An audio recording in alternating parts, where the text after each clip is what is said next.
गम और वो लिखूं, लेकिन दुनिया में कितना गम है, मेरा गम कितना कम है। तो मैंने वो किताबें पीछे कर दी। तो 2 लाइनें पहले मैं उसके लिए पढ़ूंगा कि हर दिल में गम है, इसमें नया क्या है। हर दिल में गम है, इसमें नया क्या है, जो इजहार हो जाए वो गम क्या है। तो मैंने दोस्तों, आजकल मेरे साथ बड़ी अजीब अजीब बातें हो रही हैं। परसों हम शाम को दोस्तों के साथ खड़े हुए थे, तो वही प्रदूषण, AQI एयर क्वालिटी इंडेक्स की प्रदूषण बढ़ता जा रहा है दिल्ली के अंदर। यार दोस्त थे, पॉलिटिकल पार्टीज को गालियां भी दे रहे थे। तो एक दोस्त ने ऐसे ही बातों बातों में बोल दिया, ये जितने भी नेता हैं इनकी जो कमाई है ये हमारे पैसे से आती है, ये जो टैक्स है इनसे इनको तनख्वाह मिलती है। अब वो मेरी बात दिमाग में, दिल में घर कर गई। मैं रात को सोया और दिमाग में वही चल रहा था कि प्रदूषण बढ़ रहा है, कोई कुछ कर नहीं रहा और पैसे से हमारे इनको तनख्वाह मिल रही है। तो मुझे रात को एक सपना आया। सपना क्या, मैं एक परचून की दुकान पे खड़ा हूँ और मैं उसे 20 रुपये दे रहा हूँ और मैं कह रहा हूँ भैया 10 की चीनी देना। 20 रुपये दिए और बोला कि 10 की चीनी देना। तो अचानक 2 बंदे उस दुकानदार के आसपास प्रकट हुए, एक तरफ मोदी जी, एक तरफ केजरीवाल जी।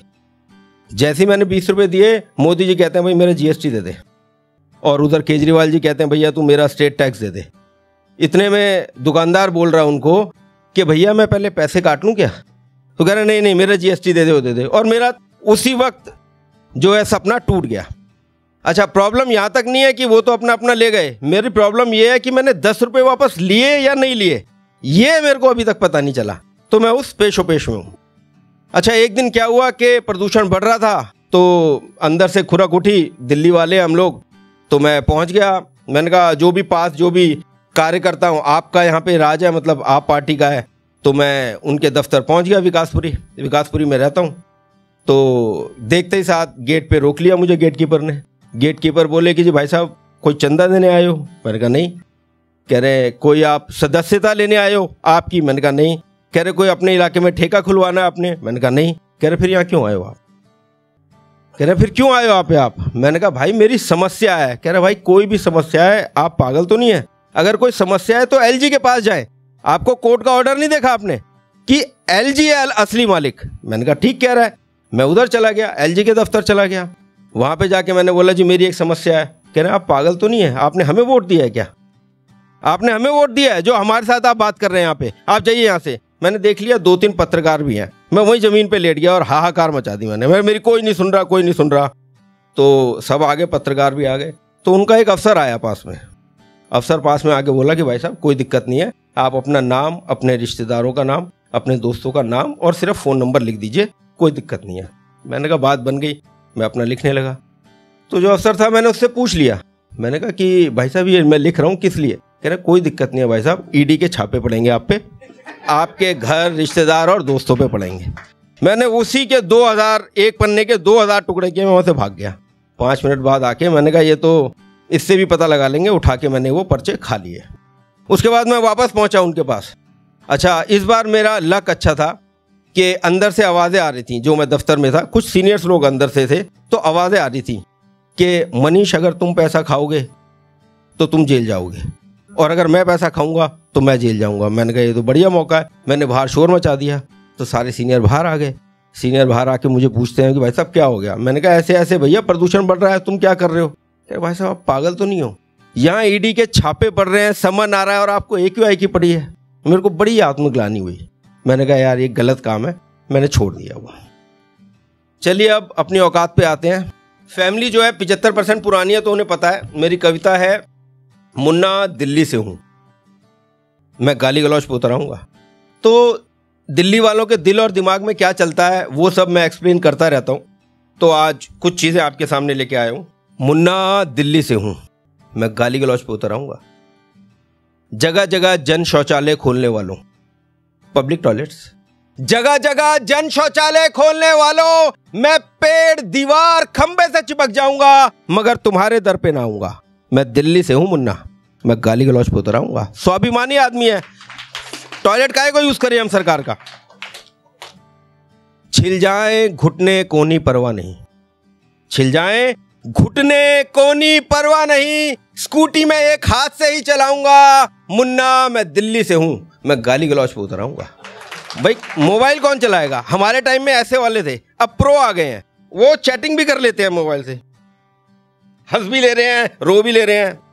लगा ले 10-20 और गाड़ियां, कर ले गीला सूखा गीला सूखा, लगा दे 10-20 और गाड़ियां, कर ले गीला सूखा, मैं कूड़ा बीच सड़क में फेंक के भाग जाऊंगा। मुन्ना मैं दिल्ली से हूं, मैं गाली गलौज पे उतर आऊंगा। मेरे पहनावे का मजाक उड़ाने वालों, मेरे पहनावे का मजाक उड़ाने वालों, तुम्हारे लिए मैं बन जाऊंगा। मुन्ना मैं दिल्ली से हूं, मैं गाली गलौज पे उतर आऊंगा। मेरे जन्मदिन पर मुझे 1100 से कम का शगन देने वालों,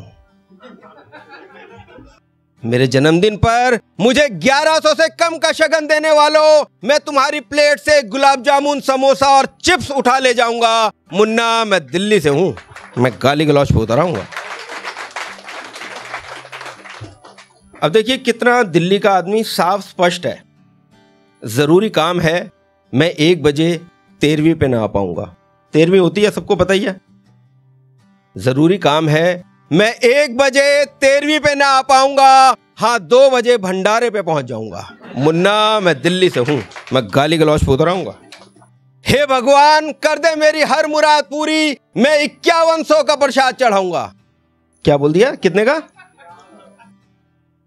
हे भगवान कर दे मेरी हर मुराद पूरी, मैं 11 रुपए का प्रसाद चढ़ाऊंगा। मुन्ना मैं दिल्ली से हूं, मैं गाली गलौज पे उतर आऊंगा। देखो भाई क्लियर कर दिया, गलती से निकल गया क्या वो। अब एक जो पीड़ा है उसको मैंने आखिरी 2 लाइनों में पढ़ रहा हूं। जलाले पराली फोड़ ले पटाके, कर दे AQI 600 के पार। जलाले पराली फोड़ ले पटाके, कर दे AQI 600 के पार, मैं तुझे इस हवा में भी जिंदा रह के दिखाऊंगा। मुन्ना मैं दिल्ली से हूं, मैं गाली गलौज पे उतर आऊंगा।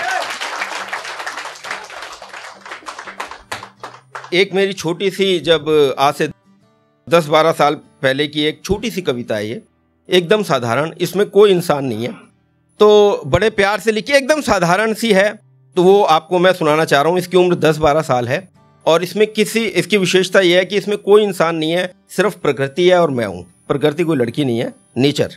इसमें क्या है, भाव क्या है, ख्याल क्या है कि मेरे मन का मन है। जैसे हमारा मन होता है तो मन का भी तो मन होगा। जीवन में कई बार ऐसा होता है कि इंसान अकेला हो जाता है, तो उस वक्त उसे कोई इंसान नहीं चाहिए, कुछ नहीं चाहिए। आज बिना बात डूब जाने का मन है, कटी पतंग के पीछे दूर तक भागने का मन है, इस दौड़ती भागती दुनिया में कुछ देर सोने का मन है, अधिकारों और कर्तव्यों से परे एक जीवन जीने का मन है, सिर्फ सुना जिस क्षितिज को मैंने उसे छू लेने का मन है, तेज बारिश में कुछ देर भीग लेने का मन है, कुछ देर अकेले में रो लेने का मन है, पंछी बन दूर आकाश में उड़ने का मन है। आज बड़े दिनों बाद मेरे मन का मन है। बहुत बहुत शुक्रिया।